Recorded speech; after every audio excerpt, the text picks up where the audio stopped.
Hello, what's up guys? It's your friend Arijit. Welcome to the channel and I hope that you all are absolutely fine.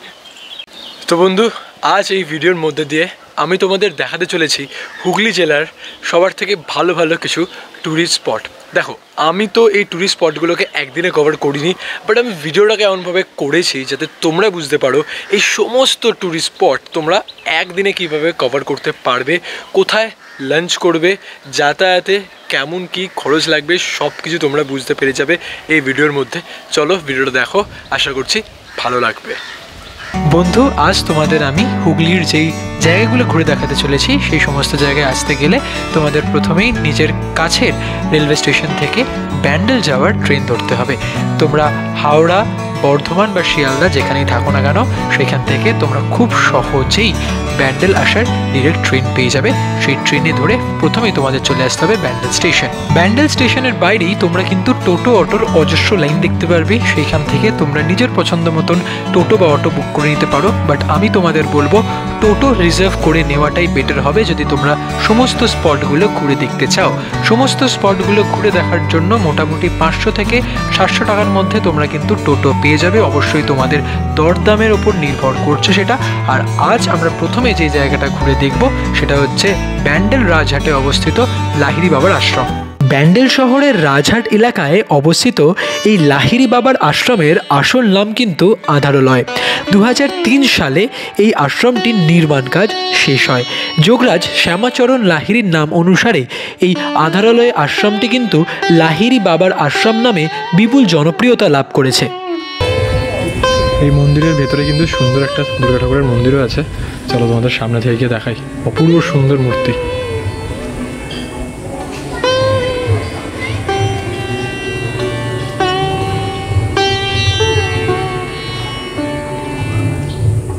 Lahiri বাবার আশ্রমে কিন্তু সুন্দর থাকার ব্যবস্থাও আছে। মন্দিরে ঢোকার পথে এখানে কিন্তু স্বামীজি, কবিগুরু রবীন্দ্রনাথ ঠাকুর আর নেতাজির স্ট্যাচু করা আছে। আর এই হচ্ছে মেন মন্দিরে প্রবেশের পথ। আর এইদিকে সুন্দর রাধাকৃষ্ণেরও একটা সুন্দর মূর্তি। এই আশ্রমটি যেমন নিজের প্রত্যেকটা দর্শনার্থীদের একটা শান্তিপূর্ণ পরিবেশ প্রদান করছে, তেমনি তোমরা চাইলে কিন্তু দুপুরবেলায় এসে এখানে ভোগও গ্রহণ করতে পারো। তার জন্য তোমাদের অফিস ঘর থেকে 80 টাকার বিনিময়ে একটা ভোগের কুপন কেটে নিতে হবে। আর 12টার মধ্যে এখানে কিন্তু ভোগ বিতরণ করা হয়। আর শুধু মেন মন্দিরই নয়, পুরো আশ্রম জুড়ে কিন্তু বিভিন্ন জায়গায় বিভিন্ন দেবদেবী ও ধর্মগুরুর বিভিন্ন মূর্তি ও মন্দির রয়েছে। তাছাড়াও বিভিন্ন সুন্দর ভাস্কর্য দিয়ে কিন্তু পুরো সুন্দরভাবে সাজানো এই লাহিড়ী বাবার আশ্রম।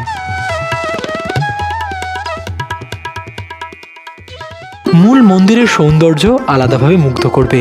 মূল মন্দিরের গঠনের প্রত্যেকটি অঙ্গে কিন্তু ফুটে উঠেছে রাজস্থানী আর দক্ষিণ ভারতীয় আর্কিটেকচারাল স্টাইলের সুন্দর একটি মিশ্রণ। শুধুমাত্র লাহিড়ী বাবার মূর্তি নয়, বিভিন্ন দেবদেবীর মূর্তি দ্বারা সুসজ্জিত এই মূল মন্দিরের ভেতরের পরিবেশটা কিন্তু অত্যন্ত শান্তিপূর্ণ।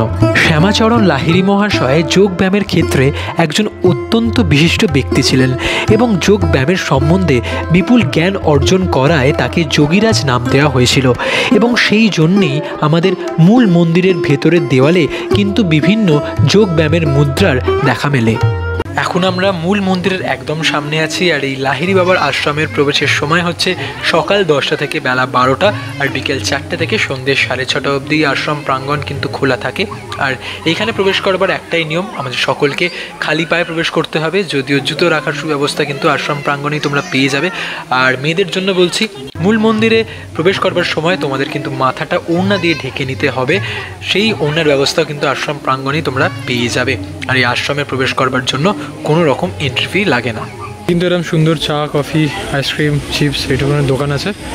আর এই দিক থেকে তোমরা কিন্তু টোটো পেয়ে যাবে ব্যান্ডেল স্টেশন যাওয়ার। আর তোমরা যদি হংসেশ্বরী মন্দির যেতে চাও তাহলে কিন্তু এখান থেকে টোটো পেয়ে যাবে। বন্ধু, এবার আমরা রওনা দিলাম আজকের দিনের আমাদের দ্বিতীয় ডেস্টিনেশন হুগলি ইমামবাড়ার পথে। আমরা চলে এসেছি হুগলি ইমামবাড়ায়। বাইরে থেকে এরকম দেখা যাচ্ছে ঘড়িটা ফেমাস, যেটার জন্য। চলো এবার ভেতরে যাই, পুরো জায়গাটা ঘুরে দেখাই তোমাদের। তো এই দেখো, এখানে এন্ট্রি ফি লেখা আছে 20 টাকা করে পার হেড। আর এইদিকে ভিজিটিং আওয়ার্সগুলো দেওয়া আছে মাস অনুযায়ী, তোমরা কিন্তু স্ক্রিনশট তুলে নিতে পারো। আর তলায় আছে ওই 5:30, হ্যাঁ ওটা 8টা থেকে 5:30। আর এন্ট্রি ফি ইন্ডিয়ানদের জন্য 20 টাকা আর ফরেনার্সদের জন্য 100 টাকা। চল এবার ভেতরে যাওয়া যাক। আচ্ছা, আমরা ইমামবাড়ার ভেতরে ঢুকে গেছি। খুব সুন্দর জায়গা, আর এরকম 20 টাকা করে কিন্তু টিকিট কাটতে হবে। আর এইখানে ইমামবাড়ার ইতিহাস সম্বন্ধে কিছু লেখা আছে, আমি তো অবভিয়াসলি বলবো তোমাদের, তোমরা চাইলে এটা কিন্তু স্ক্রিনশট তুলে দেখে নিতে পারো। চলো এবার ভেতরটা দেখা যাক। ব্যান্ডেল চার্চ থেকে মাত্র 1.5 কিলোমিটার আর ব্যান্ডেল স্টেশন থেকে মাত্র 4 কিলোমিটারের মধ্যে অবস্থান করছে এই হুগলি ইমামবাড়া, যেটা হলো আজকের দিনের আমাদের দ্বিতীয় লোকেশন।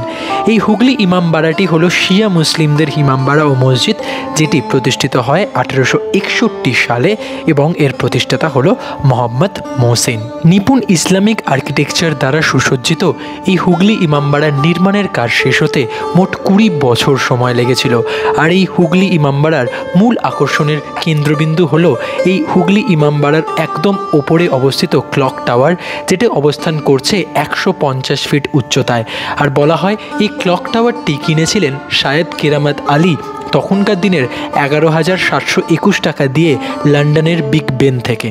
এটা হচ্ছে পুরুষদের জন্য ক্লক টাওয়ারের রাস্তা, আর সেম একটা রাস্তা ওইদিকে আছে মেয়েদের জন্য। আর এই দেখো এরম স্পাইরাল করে করে সিঁড়ি, বেশ অনেকটা উঠতে হবে কিন্তু, ঘুরিয়ে ঘুরিয়ে সিঁড়ি, 152টা মতন সিঁড়ি আছে। তারপর আমরা ক্লক টাওয়ারে উঠবো, আর সেইখানে ক্লক টাওয়ারের ব্যাপারে কিছু তথ্য তোমাদের বলবো। চলো, আর ওপর থেকে মানে ইমামবাড়ার ওপর থেকে আশেপাশটা কেমন সুন্দর দেখতে লাগে সেটাও দেখাবো। আমরা একদম ওপরে উঠে গেছি ক্লক টাওয়ারের, আর ঘামে অবস্থা বুঝতেই পারছো, অবস্থা কিন্তু খুব খারাপ হয়ে গেছে। কিন্তু এইখান থেকে যে সুন্দর দৃশ্যটা দেখা যাচ্ছে না, সেটা দেখে মনটা জাস্ট জুড়িয়ে গেল ভাই। এখানে এই গেটগুলো বন্ধ, হয়তো বাইরেটা যাওয়া যেত। এই দেখো কি সুন্দর দেখতে লাগছে না ওপর থেকে, অপরূপ দেখতে লাগছে কিন্তু।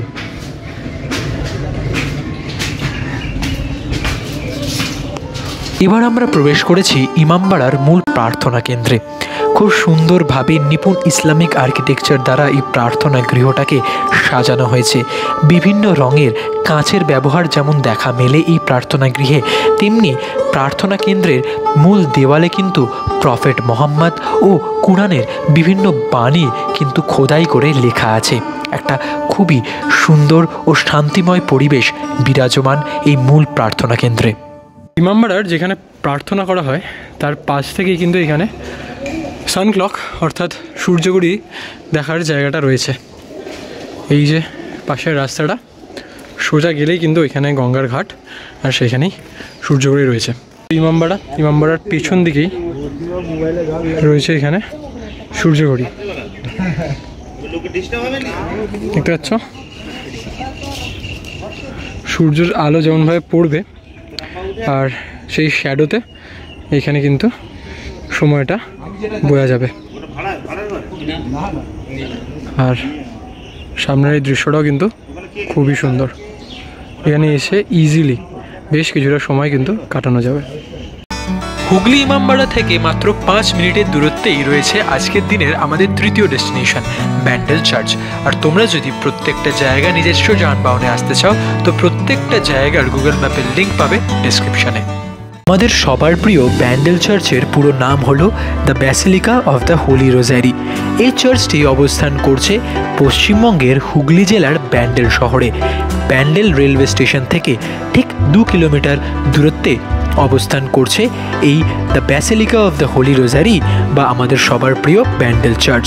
এই ব্যান্ডেল চার্চ হলো একটি পুরাতন রোমান ক্যাথলিক চার্চ, যেটা প্রতিষ্ঠিত হয়েছিল 1599 সালে।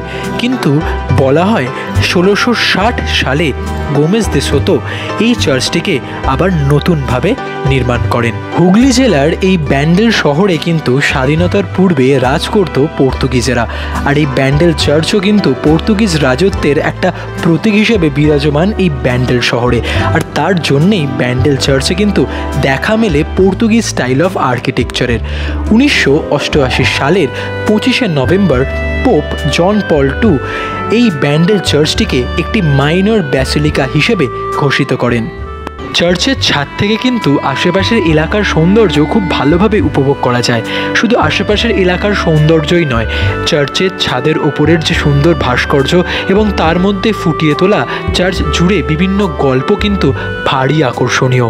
আর সবার থেকে আকর্ষণীয় হলো চার্চের ছাদের ওপরে মুক্ত আকাশের নিচে এই সুন্দর ঈশ্বরের কাছে প্রার্থনা জানাবার জায়গাটা।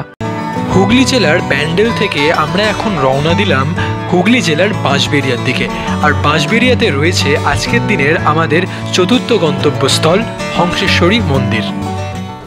এখন আমরা এসে দাঁড়িয়েছি হুগলি জেলার বাঁশবেড়িয়ায়, যেইখানে রয়েছে 210 বছর পুরাতন কালী মন্দির, যার নাম হংসেশ্বরী মন্দির। হংসেশ্বরী মন্দিরের নির্মাণ কাজ শুরু হয় 1799 সালে রাজা নৃসিংহদেব রায় মহাশয়ের দ্বারা, কিন্তু 1802 সালে তার মৃত্যু হয় এবং তার মৃত্যুস্বরূপ এই মন্দিরের নির্মাণ কাজ কিছু বছরের জন্য স্থগিত থাকে।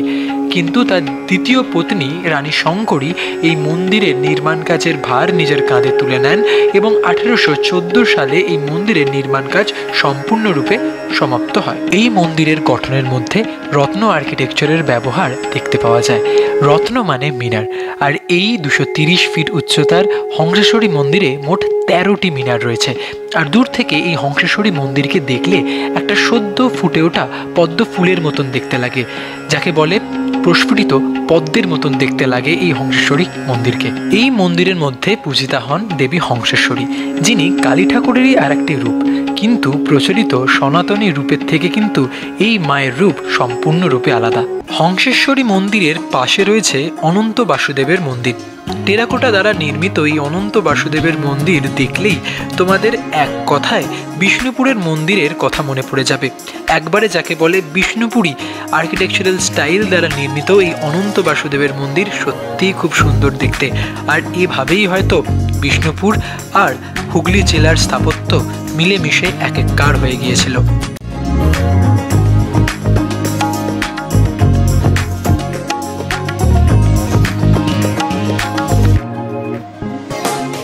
সন্ধ্যে 6:30 থেকে হংসেশ্বরী মন্দিরে এরম সুন্দর আরতিও তোমরা দেখতে পাবে।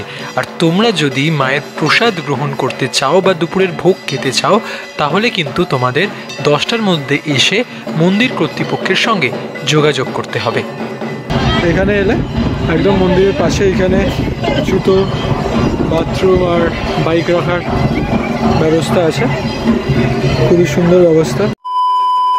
তো বন্ধু, অবশ্যই আমাদের জানিও তোমাদের এই ভিডিওটা কেমন লাগলো কমেন্ট করে। আর যদি তোমাদের ভিডিওটা ভালো লেগে থাকে তো ভিডিওটাকে অবশ্যই লাইক করো, নিজের বন্ধুবান্ধব আর ফ্যামিলি মেম্বারদের সঙ্গে শেয়ার করো, আর আমাদের চ্যানেলটাকে সাবস্ক্রাইব করে আমাদের সাপোর্ট করতে একদম ভুলো না বন্ধু, কারণ তোমাদের support is the most important thing as I always সে। তো চলো, আজকের ভিডিওটা এই অবধি ছিল। আবার তোমাদের সঙ্গে দেখা হবে নতুন একটা ভিডিওতে। Till then stay happy and keep smiling. Tata.